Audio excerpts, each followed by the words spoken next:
बहुत समय पहले की बात है। एक राज्य में एक गरीब किसान रहता था।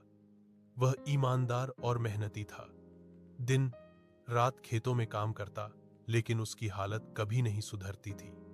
इसका कारण था राज्य का निर्दय राजा, जो अपनी प्रजा से बहुत अधिक कर वसूलता था। किसानों की फसल चाहे अच्छी हो या खराब, राजा अपने महल और विलासिता के लिए कर लेता ही था। एक साल भयंकर सूखा पड़ा। किसान की सारी फसल नष्ट हो गई।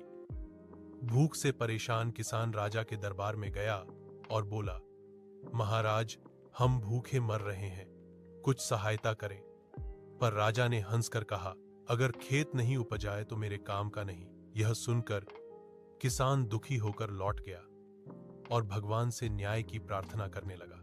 रात में राजा ने सपना देखा।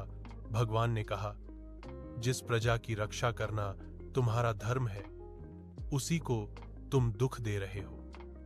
यदि प्रजा दुखी रहेगी तो तुम्हारा राज्य नष्ट हो जाएगा। सुबह राजा घबराकर उठा। उसने तुरंत किसान को बुलाया, माफी मांगी और पूरे राज्य में कर माफ कर दिए। उसने गरीबों के लिए अन्न और पानी की व्यवस्था कराई। धीरे धीरे राज्य फिर से खुशहाल हुआ और राजा को समझ आ गया कि दया ही सच्चे शासन की पहचान है। नीति: जो दूसरों के दुख में साथ देता है, वही सच्चा महान होता है।